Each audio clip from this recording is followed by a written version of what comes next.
2025 will forever be remembered in Beijing's history as a dark chapter. In less than 48 hours, the city was struck by a terrifyingly heavy rain, a relentless downpour from the heavens.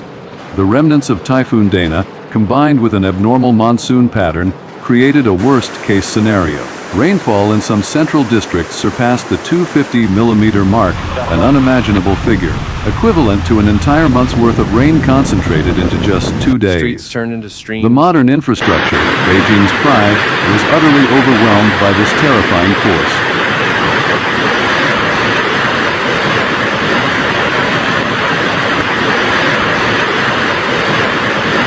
Safety. Welcome back to Nature's Wrath, the news channel dedicated to bringing you the latest updates on natural disasters from all corners of the globe.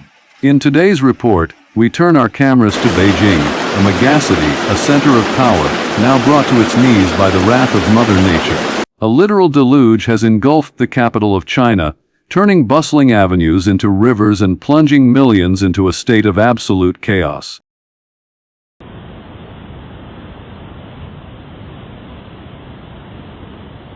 The scene on the streets of Beijing right now is like something out of an apocalyptic film. Water. There is only water everywhere. The roads, once teeming with vehicles, are now murky, churning rivers, carrying debris, wreckage, and the despair of the people. In low-lying areas like Fengtai, Tongzhou, and Haidian, the tragedy is most apparent. Sidewalks, parks, and squares have all vanished beneath the brown, filthy water. Thousands of cars are stranded, many have only their roofs showing, while others have sunk completely, becoming cold, iron tombs beneath the surface. An incredibly haunting image is that of the stairwells in high-rise buildings. They are no longer passageways, but have transformed into vertical waterfalls, roaring and gushing violently, a frightening testament to the severity of this urban flooding. To avoid missing the latest news on natural disasters, subscribe to the Nature's Wrath channel and turn on notifications today to always stay updated and safe.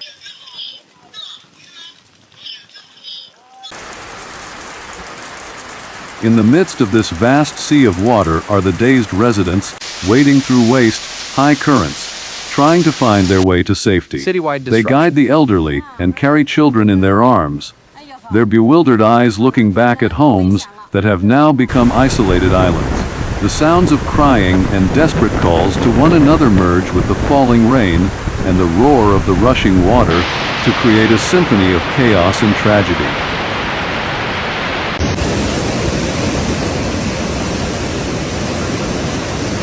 This tragedy has dealt a fatal blow to the city's infrastructure. The subway network, considered the transportation lifeblood of Beijing, has been completely paralyzed.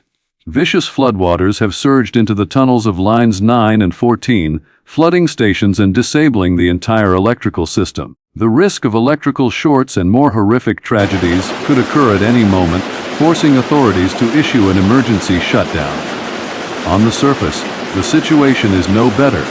Dozens of arterial roads, including sections of the 2nd and 3rd ring roads, have been blockaded, becoming impromptu rivers. Traffic is at a standstill across large areas, creating long lines of vehicles stuck in hopeless gridlock.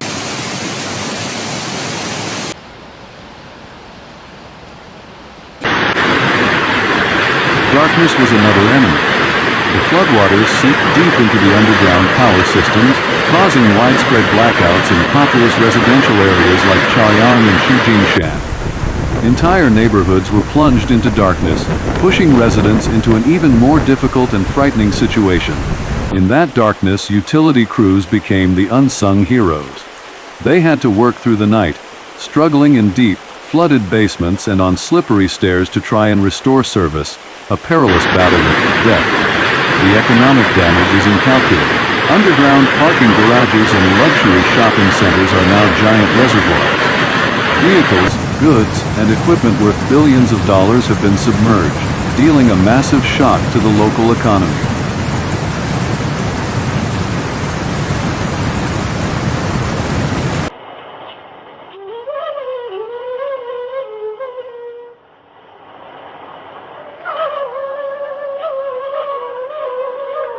To avoid missing the latest news on natural disasters, subscribe to the Nature's Wrath channel and turn on notifications today to always stay updated and safe.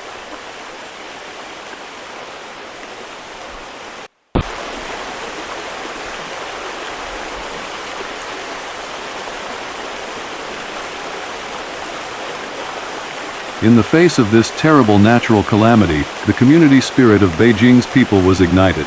Schools, gymnasiums, and public buildings were quickly converted into emergency shelters. Thousands of families arrived, carrying what was left of their possessions. Volunteers braved the dangers to assist the elderly and distribute food, water, and blankets. However, the healthcare system is also on the brink of collapse. Many clinics have had to close, and another battle, silent yet no less fierce, is beginning. The fight against the outbreak of disease from the contaminated water.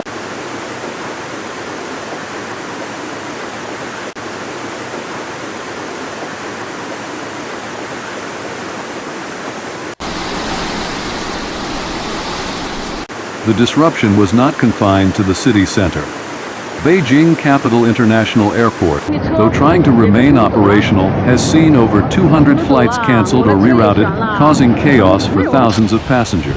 Rail services connecting to Tianjin and Hebei have also been severely affected as tracks are flooded and the risk of landslides looms in nearby areas. The city's supply chain has been all but severed. The combination of closed roads, flooded warehouses, and unavailable workers has created shortages of essential goods in many places.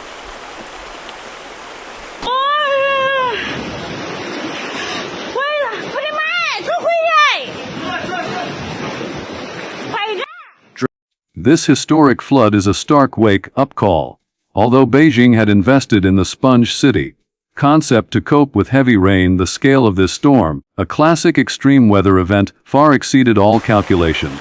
This is no longer an isolated incident, but a clear testament to what a climate disaster can unleash. It shows how small humanity is in the face of nature's power as climate change continues to intensify.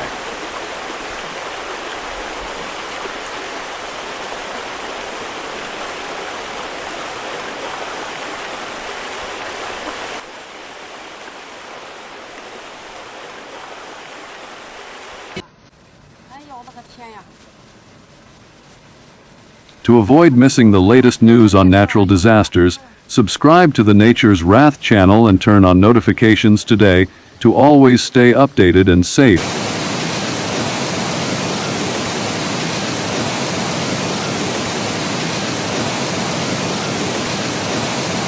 Beyond capacity.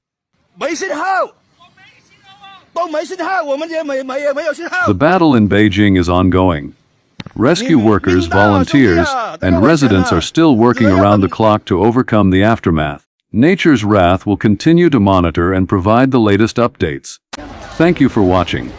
Stay informed and most importantly, stay safe.